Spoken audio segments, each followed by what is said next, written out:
우리 주 예수 그리스도 안에 사랑하는 성도 여러분, 우리는 지난 주일부터 우리 교리문답의 제3부 우리의 감사를 다루고 있습니다. 제1부는 무엇이었죠? 죄와 비참함이 얼마나 큰가. 2부는 사도신경을 통해서 죄와 비참함으로부터 어떻게 구원을 얻는가. 3부는 지난주부터 우리의 감사 생활을 어떻게 해야 하는가. 우리의 감사는 무엇인가? 한마디로 구속받고 이제 새롭게 된 그리스도인으로서 선을 행해야 된다. 지난주에 우리가 배웠습니다. 우리의 삶에서 정말 하나님을 찬양받게 하기 위해서 나를 통해서 하나님이 찬양을 받으시고 내 흔들렸던 믿음에 대하여 확신을 갖고 내 이웃이 그리스도께로 돌아오는 것이 뭐냐? 그건 선행을 통해서 돌아온다. 확신한다. 주께 영광을 돌린다. 라는 사실을 배웠습니다. 우리는 그러나 스스로 절대로 그렇게 할 수 없습니다. 우리의 죄된 본성으로는 어떤 선도 행할 수 없습니다. 하지만 그리스도의 능력을 통해서 우리는 선을 행할 수 있다. 이게 지금 나와 나 자신과의 싸움이고 하나님이 왕으로서 만왕의 왕으로서 공의를 가지고 나하고도 지금 싸움을 걸고 있는데 이 싸움의 무기는 뭐냐? 오직 그리스도의 능력을 통해서만 이 싸움이 이루어져야 된다. 그래야만 선을 행할 수 있다. 여러분이 그래서 잘 아시는 대로 요한복음 15장의 포도나무와 가지 비율 아시죠? 예수님이 이렇게 말했습니다. 예수님 자신은 포도나무요, 너희는 가지다. 저가 내 안에, 내가 저 안에 있으면 이 사람은 과신을 많이 맺나니 나를 떠나서는, 가지가 나무를 떠나서는 아무것도 할 수 없다. 그래서 우리는 우리 안에 거하시는데 예수님이 어떻게 보좌 우편에 계시는데 어떻게 거하십니까? 거하실 수가 없어요. 그분의 영으로 거하시죠.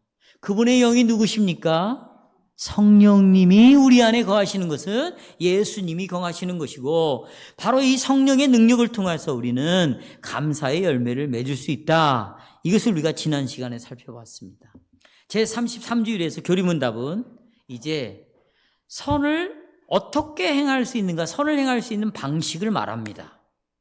33주일은 우리 옛 본성이 죽는 방식, 선을 행하는 방식은 옛 본성이 죽는 거고 또 성령에 의해서 새로운 본성으로 살아가는 방식이죠. 이걸 우리에게 말해주고 있습니다. 33주일은 옛 본성이 죽는 것과 새 본성이 사는 것을 사람의 회개라고 부릅니다. 회개라는 것은 내가 몇 마디 죄 지었다 이렇게 말하는 게 아니라고요. 옛 본성이 죽고 새 본성이 살아나는 것, 이것이 바로 회개다. 금요일 날 모여가지고 철야 때 주여 주여 삼창 외치고 우리 죄를 회개합시다. 그러면 막 그게 회개가 아니란 말이죠. 그걸 보고 네덜란드의 개혁파 교수들이 방문을 하고 기절초풍을 하고 돌아갔어요. 그 금요일 날 기도 모임을 보고 무슨 기도를 하냐고 물었대요. 자기네는 문제를 다 해결하는 기도를 한다. 그리고 죄를 회개하는 기도를 한다. 그랬더니 이런 말을 했답니다. 한국의 기독교는 개종해야 된다고 그러고 갔대요. 뭐라고요? 개종. 불교에서 기독교로 오는 것처럼 이 사람들은 근본적으로 신앙에 문제가 있다. 그리고 지적을 하고 갔답니다. 회개는 소리 지르고 눈물 흘리고 그런 게 아니에요. 그런 것이 필요 없다는 게 아니에요. 포함되어 있지만 그러나 본질적으로 옛 본성이 뭐하고 새 본성으로 살아가는 것, 새 본성이 움직여지는 것, 이것이 바로 진정한 회개요, 회심이다. 우리의 삶 속에서 성령님이 이런 계속적인 새롭게 하심, 옛 본성이 죽고 새 본성이 살아나게 하는 이런 역사를 이루어지게 한다면 그것은 어디에서 나타나야 되는가? 이것은 거듭남의 구원의 중생의 열매인 거예요. 그러니까 거듭남의 열매는 회개로 나타나야 된다. 옛 본성이 죽고 새 본성으로 살아가는 것으로 내가 받은 구원은 증명이 되는 것이다. 그것이 구원의 열매예요. 거듭남의 열매입니다. 예수께서 니고데모와 대화를 하실 때 사람이 거듭나야 할 필요가 있다. 넌 거듭나야 돼. 이걸 분명히 말씀하셨습니다. 우리는 우리 자신의 삶 속에서 정말 변화가 일어나야 될 필요성이 있는 사람들이에요. 변화가 일어나야 됩니다. 많은 교인들이 변화를 추구해요. 변화되었으면 좋겠다고 말해요. 근데 변화가 안 돼요. 그러니까 변화가 되었다는 사람을 데리고 와서 간증을 하게 함으로 대리만족을 시켜주는 거예요. 대리만족. 누구는 이렇게 변했다더라. 누구는 이렇게 변화되어 가고 있다더라. 그 말을 듣고 대리만족으로 나도 변했으면 좋겠다. 이런 생각을 갖게 하는 거예요. 그러나 여러분, 우리는 분명하게 변화가 필요한 사람들입니다. 우리가 유아세례 예식서에 보면 모든 인간은 태어날 때부터 죄인으로 잉태되고 죄인으로 출생된다고 우리에게 말해주고 있죠. 또 유아세례식서는 그러므로 우리가 본성상 죄인으로 잉태되고 출생되었기 때문에 진노의 자녀다. 그래서 반드시 거듭나지 아니하면, 이 아이가 자라서 거듭나지 아니하면 하나님 나라에 들어갈 수도 없고 볼 수도 없다. 거듭남을 유아세례 때 말합니다. 그런데 이 거듭남은 정말 신비로운 사건입니다. 그래서 오늘 우리가 요한복음 3장에서도 요한복음 3장에서도 뭐라고 말하냐면 바람이 임의로 분다. 그런데 이게 어디서 불어서 어디로 가는지는 우리는 알 수 없다. 바로 이런 신비적인 것처럼 중생 거듭남이라는 것도 마찬가지다. 내가 분명히 거듭나는 것은 알겠는데, 내가 거듭났다는 건 알겠는데, 그런데 이게 어떤 방식으로 이건 다 설명할 수가 없다. 구원파처럼 너 언제 거듭났어? 너 언제 중생했어? 말해봐. 이렇게 질문할 수 있는 게 아니에요. 이단들이나 그런 질문 하지. 그래서 도르트 신경 3, 4장 12조에 이렇게 말합니다. 중생은 초자연적이다. 이해할 수가 없어요. 가장 능력 있고 동시에 가장 즐겁고 놀랍고 신비스럽고 또 형언할 수 없는 일이다 그랬어요. 우리가 거듭남을 다 이해할 수 없지만, 그러나 내가 거듭났다는 이 중생의 열매는 반드시 나타난다. 여러분, 바람이 어디서 불어서 어디로 부는지는 동쪽에서 부는 것 같은데 남쪽에서 서쪽 사방에서 바람이 불어요. 어느 쪽에서 부는 건 몰라요. 하지만 바람이 내 뺨을 스치고 내 몸에 찬기를 집어넣는 건 안다 그 말이에요. 바람이 부는 건 마찬가지예요. 중생이 뭐라는 것은 설명하기가 어려운데 보니까 열매는 드러나고 있어요. 뭘로? 회심으로 나타난다. 회개로 나타난다. 옛 본성이 죽는 모습이 보여진다. 새 본성으로 살아가는 것이 이 사람의 삶 속에서, 전 삶 속에서 나타나고 있다. 만약에 이 열매가 나타나지 않는다. 본인은 세례를 받았다 할지라도, 이 교회의 정회원이라 할지라도 아무 의미가 없어요. 왜냐하면 내가 받은 세례가 내 중생을 보증해지지 않아요. 내가 이 교회의 회원이라는 것, 목사 아니라 할아버지라도 목사라는 직책이 내 구원을, 중생을 보증해 줄 수 없어요. 뭘로 알 수 있냐? 이 목사의 삶 속에서 정말 회심의 열매가 나타나고 있는가? 옛 본성이 날마다 죽는가? 새 본성으로 살려고 하는 열매가 나타나는가? 이걸로밖에 증명이 안 된다.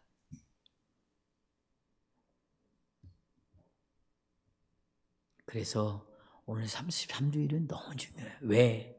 우리의 날마다 삶 속에서 거듭남의 결과를 다룹니다.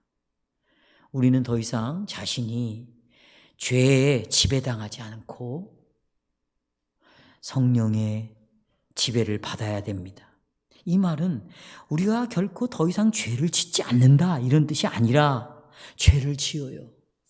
그런데 옛본성이 죽어요. 어떻게? 죄에 대해 슬퍼합니다.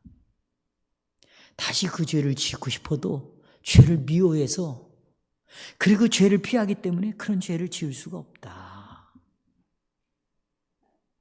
죄를 짓지 않은 것이 아니라 이런 열매가 나타난다. 또 새 본성이 나타나는데 정말 하나님을 기뻐합니다. 그리고 내가 하나님의 뜻을 따라 살아가는 것을 정말 사랑하게 돼요. 내가 하나님의 뜻을 살아가잖아요. 뜻을 따라서 이 자체를 굉장히 소중하게 여깁니다. 사랑하게 여깁니다. 그리고 그런 사람을 굉장히 존귀하게 여기기 시작합니다. 저는 다음과 같은 주제로 하나님의 말씀을 설교하겠습니다. 우리의 거듭남은 참된 회심에서 나타나야 한다. 열매로 드러나야 된다. 두 가지 말씀드립니다. 그러면 거듭난다는 것이 무엇인가? 또 참된 확신이 무엇인가를 말씀드리겠습니다. 첫째, 우리는 거듭난다는 것에 대해 생각을 해보겠습니다. 사랑하는 여러분, 우리 모두는 몇 번 태어나죠? 한 번 태어납니다. 절대로 두 번 태어나는 사람은 없습니다. 그러나 우리는 우리의 삶을 볼 때 반드시 두 번 태어나야 할 필요성을 느낍니다. 우리의 삶을 보면 죄로 인하여 죄의 싹은 사망이요. 그 말은 죄를 짓는 자는 영적으로 죽어 있는 자들입니다. 이 사실을 안 사람들은 나는 영적인 죄로 인한 죽음에서 다시 태어나야 될, 거듭나야 될 필요성이 있구나. 이것을 우리가 느끼는 거죠. 여러분과 저는 그걸 다 느꼈을 거라고 생각합니다. 나는 구원을 받아야 된다. 거듭나야 된다. 이걸 느꼈을 거예요. 또 아까 죄로 인하여 사망이 왔기 때문에 거듭남을 느낀다고 말씀드렸습니다. 그럼 죄는 뭐냐? 보통 죄라는 말은 헬라어 원어의 뜻을 보면 관역에서 벗어났다. 이게 죄예요. 그러니까 목표에서 벗어난 거예요. 그 목표가 뭐냐? 하나님이거든요. 그런데 여러분, 이 말이 부족한 뜻이 해설입니다. 원래 여러분과 저는 하나님을 향하여 관역을 맞추지를 않았어요. 원래 하나님을 향하지도 않는 사람들이었어요. 그러면 어디에다가 뭘 목표로 겨냥을 했는가? 뭘 목표로 겨냥을 했는가? 그건 전부 자기 계획이었어요. 내 뜻이었어요. 내가 원하는 바였어요. 하나님의라는 목표에서 벗어난 것이 아니에요. 원래부터 벗어난 자로 다 태어난 거죠. 그러면 이렇게 자기 목표를 가지고 자기 계획을 사는 사람들은 어떤 열매가 나타나는가? 살인, 간음, 알코올 중독, 범죄, 미움, 질투, 전쟁, 이기심. 여러분, 이 전쟁이 지금 왜 일어나는 겁니까? 오늘 하나님께서, 그리스도께서 심판으로 저주로 내린 거라고 말씀을 드렸죠. 이 저주가 뭔지 아세요? 타락한 그 마음을 그대로 버려버리는 겁니다. 그러면 타락한 마음대로 살아가는 것이죠. 푸틴이 왜 전쟁을 일으키는가? 그 마음은 정상적인 마음이 아니에요. 악한 마음이에요. 마귀의 마음입니다. 마귀의 마음은 살인이에요. 죽이는 겁니다. 바로 그 마음을, 푸틴의 마음을 통해서 그냥 표현하도록 손을 떼버린 거예요. 이런 전쟁, 이기심, 불안, 거짓말, 자랑, 자기의, 그 외에도 이 악한 모습들이 끝없이 일어나는 것이죠. 사람들은 이런 행동, 이런 태도로 다 살아갑니다. 이런 자들은 반드시 다시 태어나야 할 필요가 있다. 또 어떤 사람은 정말 법을 철저하게 예수 믿지 않지만 지킵니다. 성실하게 살아갑니다. 악과는 근처도 안 갑니다. 악에게는. 하지만 내가 나쁜 일을 하지 않았다고 해서 하나님은 이 사람을 절대 선하다고 말하지 않습니다. 하나님이 선하다고 하는 것은 하나님을 진심으로 섬기는 자를 선하다고 말합니다. 그러나 하나님을 거역하고 하나님을 반역하는 자들은 그가 아무리 법 없이 살아가고 있는 사람이라 할지라도 그를 악하다고 말하고 이런 사람은 반드시 거듭나야 될 필요가 있는 죄인이라고 우리에게 말합니다. 또 오늘도 오전에도 말씀드렸지만 예수 그리스도를 만왕의 왕으로 하늘과 땅의 모든 권세를 가지고 통치하신 왕으로 인정하지 않고 자기 자신이 왕이 되는 사람은 그 사람의 시간을 자기 마음대로 활용합니다. 그리고 힘의 원리를 따라 살아가는 것이죠. 그건 돈이겠죠. 이런 방식대로 살아가는 사람은 반드시 다시 태어나야 할 필요가 있는 사람입니다. 성도 여러분, 이것을 꼭 기억하십시오. 우리는 죄로 말미암아 모든 것을 상실한 사람입니다. 모든 걸 잃어버렸어요. 우리의 선이라는 것, 착함이라는 것, 우리의 의라는 것, 거룩이라는 것 다 상실해버렸습니다. 하나님을 섬기는 것, 하나님을 사랑하는 것, 또 하나님을 위해 살아가야 되겠다는 그 능력, 모든 걸 다 상실하고 말았습니다. 그런데 그리스도 예수 안에서만 이 모든 것이 회복이 되었다는 것이에요. 그래서 이제는 우리가 점점 하나님의 형상이 드러나기 시작했다. 우리 교리문답은 오늘 33주일에서 바로 하나님의 형상이 점점 회복되는 것은 성령의 거듭나게 하는 이 사역을 통해서 가능하게 되었다. 그래서 근거 본문으로 오늘 우리가 읽었던 요한복음 3장 니고데모의 사건을 근거 본문으로 두고 있습니다. 여러분이 아시는 대로 니고데모는 그리스도와 대화를 원했죠. 그래서 밤중에 예수님을 찾아왔습니다. 그리고 이렇게 말했습니다. 자, 선생님이요 그랬어요. 선생님이요. 내가 당신이 하나님이 보내신 진정한 선생이라는 것을 제가 알겠습니다. 그러니까 니고데모는 예수님을 아주 자세하게 지켜봤습니다. 그런데 수많은 유대 땅의 랍비들이 있지만 예수님과 같은 선생을 찾아볼 수가 없었던 것이에요. 이분은 입에서 나오는 말이 하나님만이 할 수 있는 말을 한단 말이죠. 그리고 이분의 행동을 보니까 이분은 계명을 어긴 것이 없이 계명의 그 깊은 내면까지도 다 지키고 하나님을 사랑하고 이웃을 사랑하고 진심으로 살아가고 있는 모습을 본 거예요. 또 이분이 이적을 베푸는 것도 하나님이 아니면 할 수 없는 이적을 베풀구나라는 사실을 알게 되었어요. 그러면 니고데모가 여기서 뭘 배웠냐? 아, 내가 이 선생을 따라가면 내가 구원을 받을 수 있겠구나. 이걸 본 거예요. 그러니까 예수를 선생으로 본 거죠. 예수님은 너 나 잘못 봤다는 거예요. 네가 나를 선생으로 보는 것은 잘못 봤다. 나는 구원자다. 나는 중보자다. 이걸 알려면 네가 거듭나야 된다. 그래야 영적인 세계를 알 수 있다. 예수님이 지금 그에게 그렇게 말씀하시는 것입니다. 예수님은 죄인들이 왜 성령으로 거듭날 필요가 있는지를 설명해 줬습니다. 또 우리 교리문답은 우리가 중생이라고 부르는 것 같은 말이에요. 거듭남, 중생 부르는 것이 무엇인지 오늘 33주일에서 자세하게 설명해 주고 있어요. 중생은 이것은 하나님만이 할 수 있는 일입니다. 하나님께서는 우리를 거듭나게 해서 우리의 마음을 새롭게 해주십니다. 새로운 본성을 우리 안에 주십니다. 그리고 죽어있던 마음을 살려내는 것입니다. 중생한 사람은 그러니까 마음이 새롭게 됐고 또 죽었던 인간의 마음, 자기의 마음이 다시 살아난 이런 놀라운 역사를 경험한 사람이죠. 우리 안에서 성령님의 사역은 어떤 방식으로도 성령이 일하시는 그 사역은 우리에게 달려있지 않아요. 우리의 노력으로 성령님이 내 안에서 일을 하는 것이 아닙니다.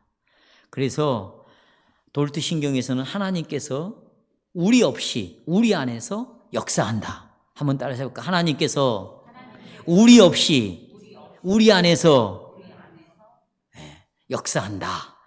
예. 그러니까 성령님께서는 이제 우리 안에서 하나님의 형상이 계속해서 나타나게 하려고 나를 계속 거듭나게 하시는 거예요.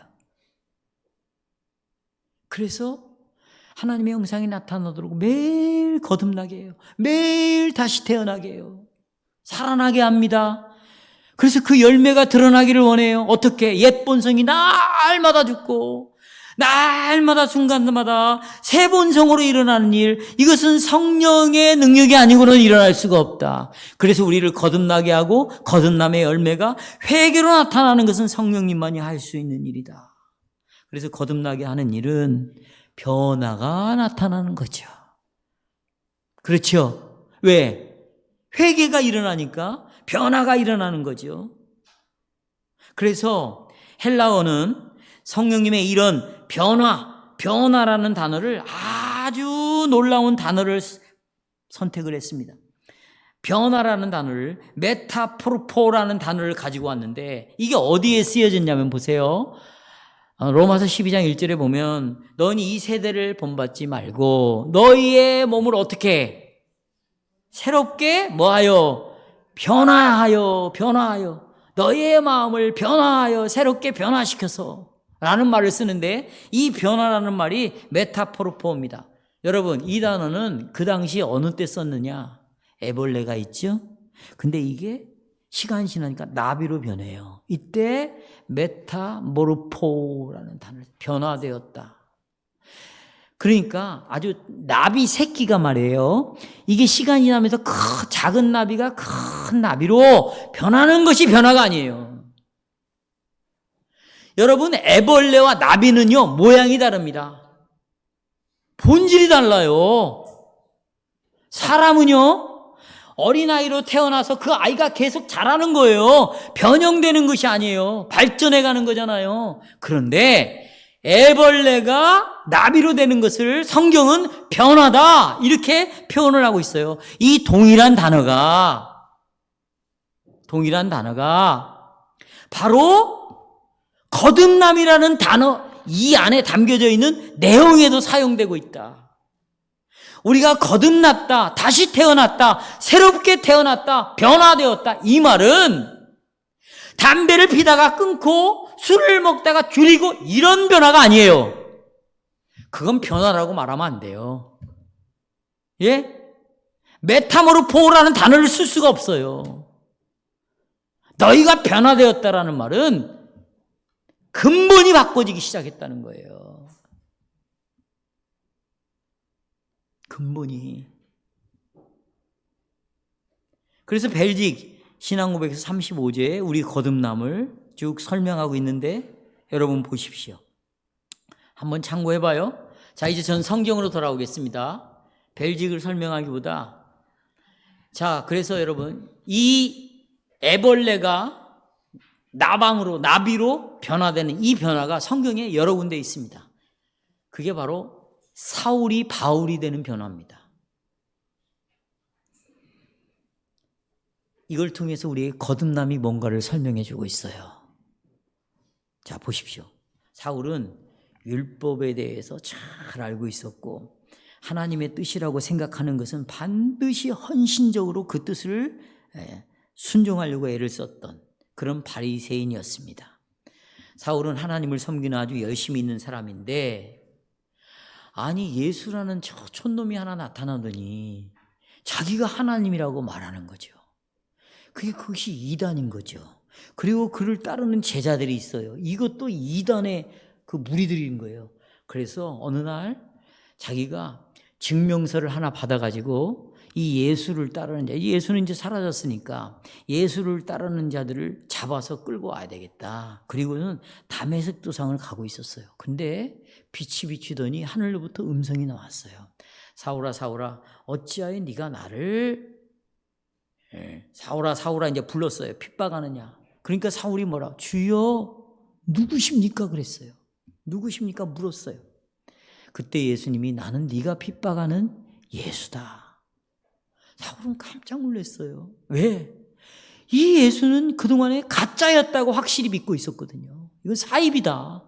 그리고 사이비 종교를 따르는 하나의 분리주의 운동을 벌이는 게 이게 제자들이다. 그런데 빛이 임했어요. 이 빛은 태양빛을 말하는 게 아닙니다, 여러분.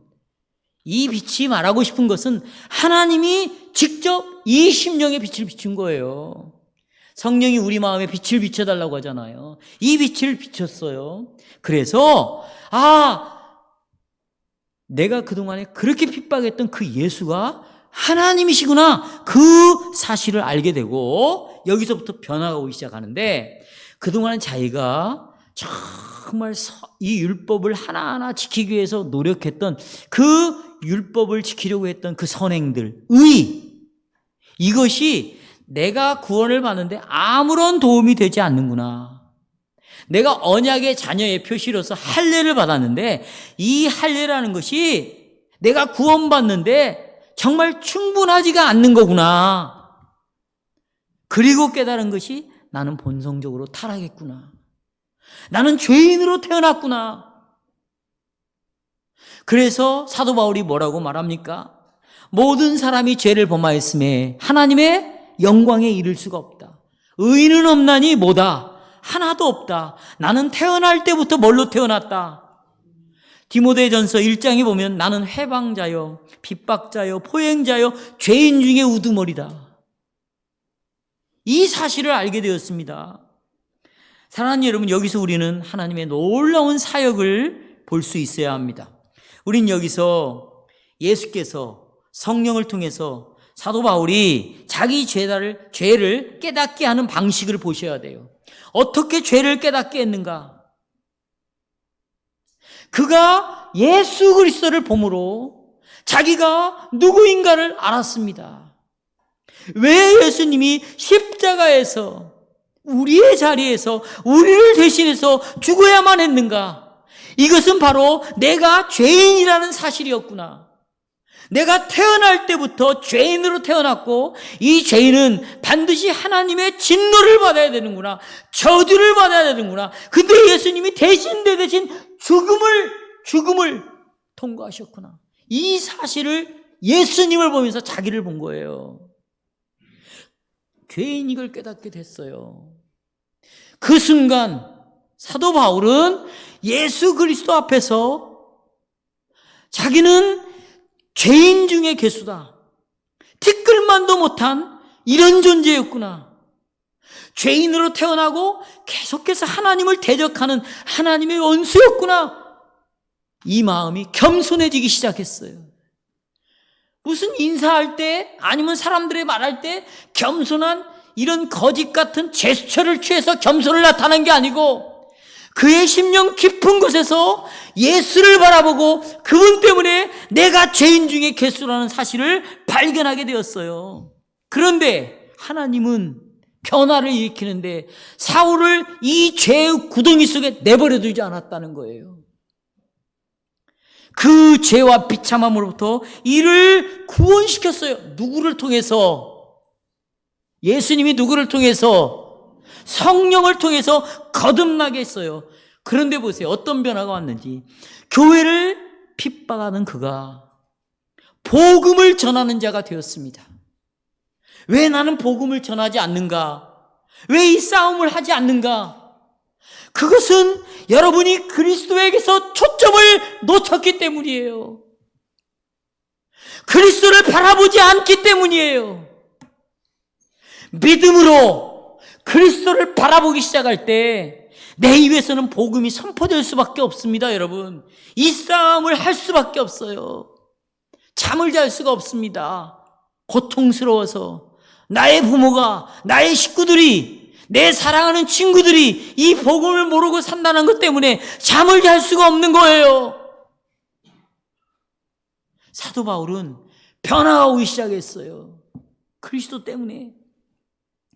그 그리스도를 대적하는 자가 여러분 사도가 되었습니다. 그리고 교회의 터가 되었습니다. 사도 바울만큼 위대한 선교사가 없습니다. 자, 이제 우리에게 돌아오십시다. 여러분, 우리 안에 누가 거하십니까? 성령이 거하십니다. 여러분, 우리는 태어날 때 우리는 책임에 있어서 우리가 다시 태어나잖아요. 거듭나잖아요. 우리는 모든 면에서 새 사람이 되었고 새 사람이 되어가는 거예요. 모든 면에서. 우리는 죄로 말미암아 죄의 종로로 타기보다는 예수 그리스도가 나의 주님이 주인이구나. 또 성령의 인도하심을 따라 내 안에 성령 따라 우리의 삶을 더욱더 복종시켜 나가게 되었어요. 성도 여러분, 그러나 오해하지 마세요. 다시 태어난다는 것은 우리가 완전하게 되었다는 것을 의미하지 않습니다. 우리는 죄를 계속 지어요. 그러나 보세요. 삶의 방식에서 죄를 범하지는 않을 것입니다. 삶의 방식, 매사의 삶의 방식에서 죄를 짓고 다니지는 않을 것이다. 내가 다시 태어났다는 것은 모든 문제가 해결됐다는 것을 말하지 않아요. 문제는 여전히 있어요. 그러나 이제는 그 문제를 풀어갈 때 경건한 방식으로 풀어가는 거예요. 거룩의 방식으로 풀어가는 거예요. 말씀의 방식으로 풀어갈 힘을, 이 문제를 풀어갈 힘을 성령이 우리 안에 주시는 것입니다. 성도 여러분, 여러분 정말 거듭났습니까? 여러분은 진심으로 회개하고 회심을 하셨습니까? 그건 내가 이제 응답으로 나타나요. 열매로 나타나야 될 문제입니다. 거듭나지 않으면 하나님의 나라를 들어갈 수 없습니다. 여러분이 세례받았다는 것이 구원의 보증이 될 수가 없습니다. 여러분이 이 교회의 회원이 되었다. 회원권은 여러분의 마음이 제자리에 있을 때 회원권은 능력을 발휘하는 거예요. 내 마음이 어디에 있어야 됩니까? 성령이 나를 거듭나게 하고, 그래서 옛 본성이 죽고 새 본성이 살아가는 이것이 계속해서 일어나는 그 마음을 가지고 있는 자리에 있어야 비로소 목사와 장로가, 집사가, 엄마와 아버지가 비로소 능력을 발휘할 수 있게 되는 거예요.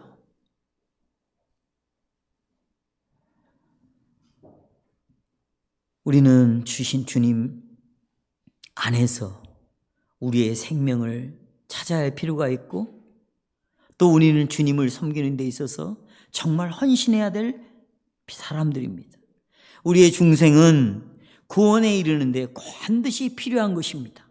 저는 첫 번째 요점에서 거듭난다는 것이 무엇인가를 살펴봤습니다. 이제 둘째, 참된 회심에 대해서 생각을 해보겠습니다.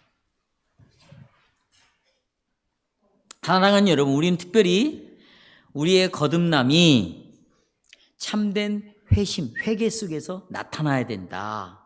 여기에 초점을 맞출 것입니다. 우리가 거듭남을 말할 때 두 가지 의문이 생깁니다. 오늘 우리 청년들에게도 이걸 나눴는데요. 아니, 내가 어떻게 거듭났지? 언제 거듭났지? 또 하나, 둘째는 내가 거듭났다면 거듭나는 것을 내가 어떻게 알 수 있지? 이거예요. 우리는 내가 어떻게 해야 거듭나는가? 여기에 대한 궁금증을 다 갖고 있어요. 니고데모도 갖고 있었어요. 그래서 니고데모가 예수님께 거듭나야 되니까 내가 어떻게 어머니 뱃속에 들어갔다가 다시 나와야 됩니까? 어떻게 거듭나는 것입니까? 라고 니고데모도 물었습니다. 이 말은 내 삶 속에서 성령이 들어와서 나를 새롭게 날마다 변화시켜 간다는 건데, 어떻게 이 성령의 사역을 내가 누릴 수가 있는가? 받아서. 어떻게 성령이 지금 역사하고 있다, 이걸 내가 어떻게 알 수 있는가? 여기에 대해서 요한복음 3장 5절에서 니고데모에 이렇게 말씀하셨습니다. 내가 너에게 이르노니 물과 성령으로 나지 않으면 하나님 나라에 들어갈 수가 없다. 그러니까 니고데모가 어찌 이런 일이 있을 수 있습니까? 그랬더니 예수님이 이렇게 거듭난다라는 방식을 알려줬어요. 그러니까 예수님이 니고데모에게 거듭났다는 것을 어떻게 알 수 있습니까? 이렇게 알 수 있다라는 이 원리를 오늘 우리에게도 알려주고 있어요. 우리에게도. 자, 보십시오. 예수님이 거듭나는 방법을 알려주는데 예를 들어줍니다. 이스라엘 백성들이 광야에서 하나님께 불순종했어요. 원망했어요. 그랬더니 하나님이 저주를 언약의 심판을 내리는데 불뱀을 보내가지고 다 물려서 이미 죽어요. 그리고 이미 죽어가고 있습니다. 이때 사람들이 아우성을 치는 거예요. 하나님, 우리 좀 살려주세요. 그때 예수님이 장대 긴 나무에다가 뱀의 모양을 만들어서 거기다가 달아놓아요. 뱀의 모양을 달아놓아요. 그러면서 하나님이 하시는 말씀이 저 뱀을 바라보는 자는 뭐 할 수 있다? 살 수 있다. 쳐다보면 살 것이다. 그러면서 요한복음 3장 14, 15절 보세요. 자, 핸드아웃 보세요. 찾았어요? 자, 모세가 광야에서 뱀을 든 것 같이 인자도 예수님도 그렇게 달려야 십자가에 들려야 하리니 그 다음이 방법이 나옵니다. 이는 저를 믿는 자마다 뭘 얻는다? 거듭난다는 것입니다. 믿음으로 거듭난다는 거예요. 아주 단순한 거죠. 또 요한복음 3장 16절에서 그 다음 절에서 하나님이 세상을 이처럼 사랑하사 독생자를 주셨으니 이는 저를 믿는 자마다 멸망치 않고 뭘 얻는다? 영생을 얻는다. 그러니까 우리가 정죄를 피할 수 있는 길은, 죽음을 피할 수 있는 길은 예수님을 믿음으로입니다. 믿음으로. 우리는 그런데 묻습니다. 지금 요한복음 3장을 다 설명해 주는 거예요. 사람들이 아니 그런데 왜 그러면 사람들이 예수를 믿지 않는가? 나는 왜 이런 상황이 벌어지면 왜 예수님을 신뢰하지 않는가? 19절부터 21절까지예요. 그런 사람들은 빛보다 어둠을 더 좋아하기 때문에 예수를 믿지 않습니다. 빛보다 어둠을 더 사랑하기 때문에. 또 자신의 행동이 악하기 때문에 빛보다 어둠을 더 사랑합니다.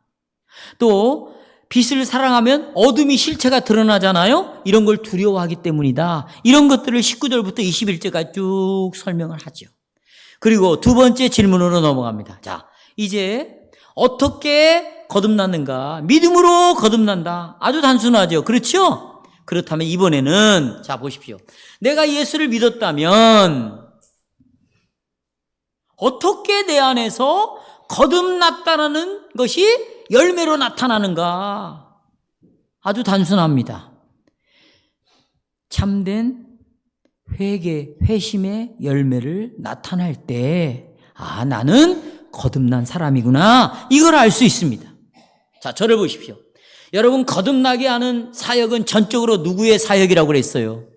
성령의 사역이죠. 성령은 내 안에 오셨습니다. 그러면 이분은 계속해서 그분의 일을 행하신다는 거죠. 그러니까 뭐냐? 계속해서 보세요. 내 안에서 뭐 담배, 술 끊는 정도가 아니라고 말씀을 드렸어요. 무슨 교회를 좀 들랑달랑 하다가 교회를 나온다 이게 아니에요. 성령은 내 안에서 애벌레가 뭘로 변하는 것? 나비로 변하는 것과 동일한 방식으로 우리의 삶을 변화시켜가는 것이에요. 그리스도께서는 우리 마음에 새 마음을 줍니다. 어두운 마음을 밝혀줘요. 하나님의 뜻이 뭔가를 알게 해줘요. 그래서 더욱더 하나님의 뜻을 사랑하게 되어 있어요.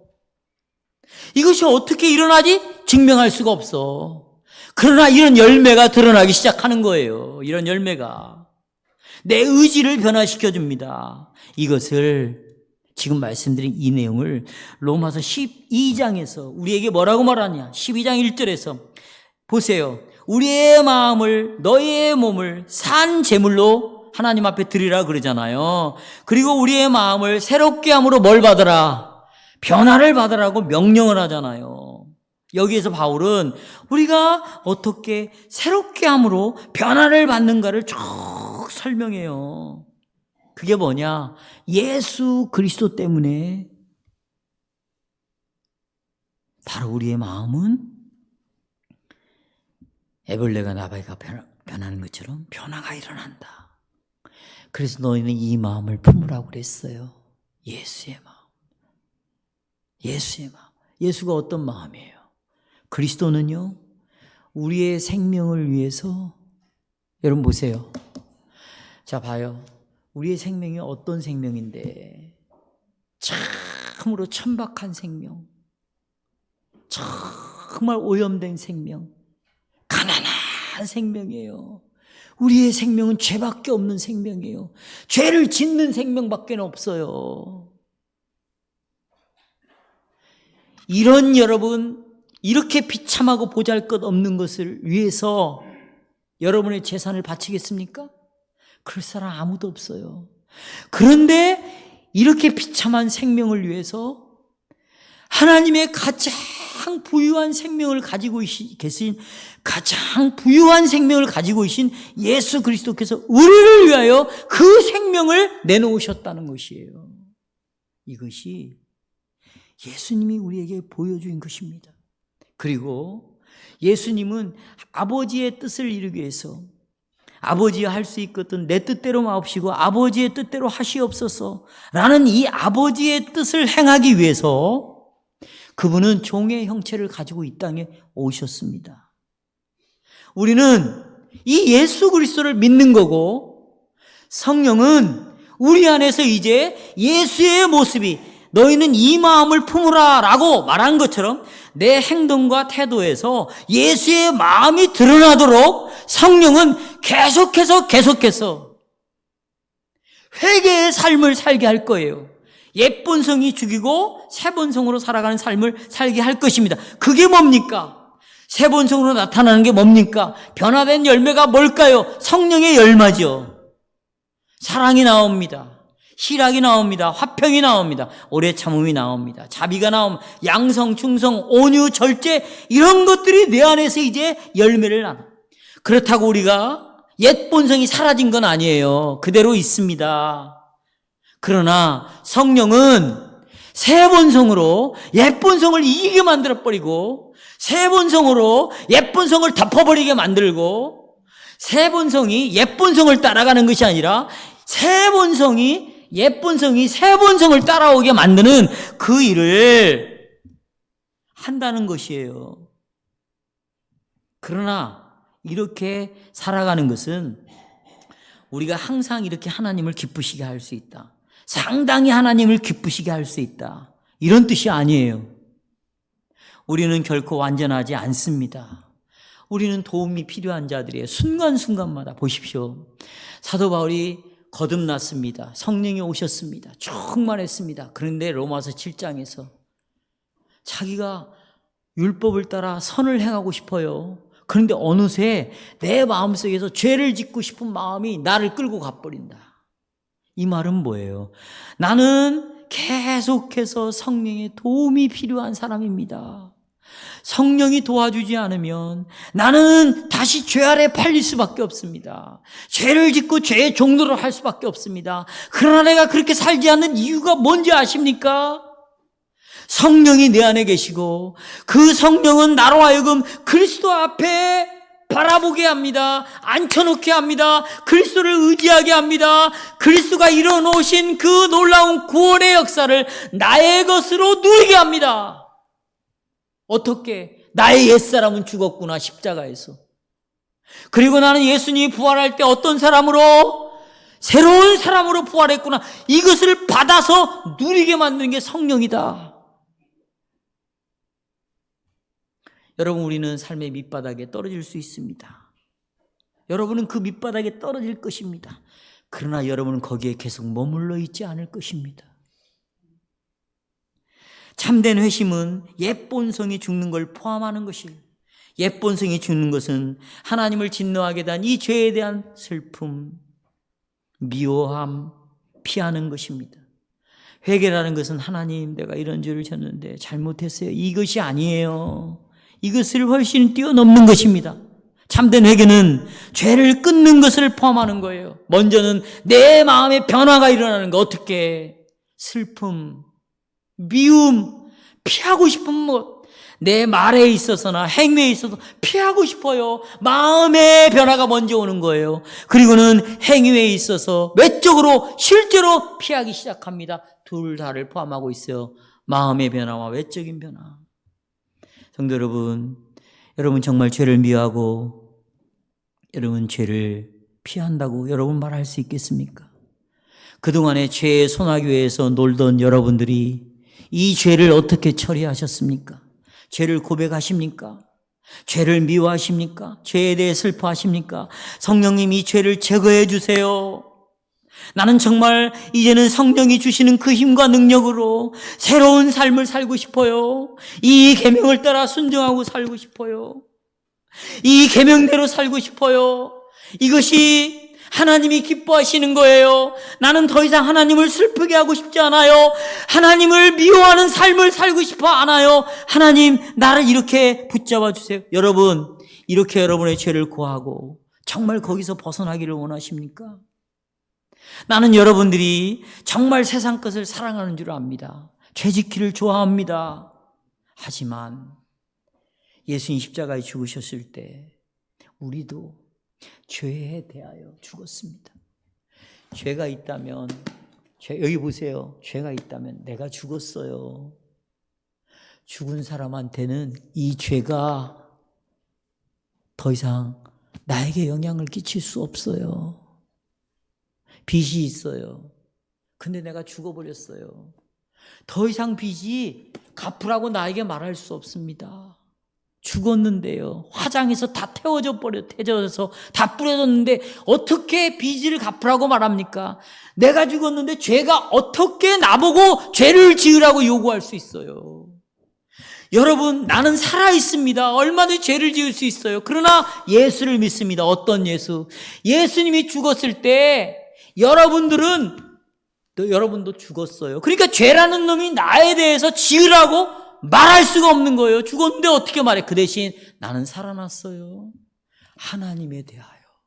그래서 하나님이 말씀하시는 거에 대해서 이제 반응을 보이기 시작하는 거예요.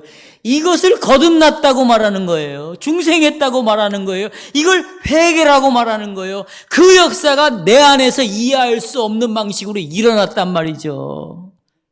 그러면 내가 죄에 자빠지고 넘어지면 나는 중생한 사람이 아닌가? 아니죠. 중생했지요. 그러나 이제는 더 이상 내 삶 속에서 회개의 표시가 조금씩 드러나는 거예요.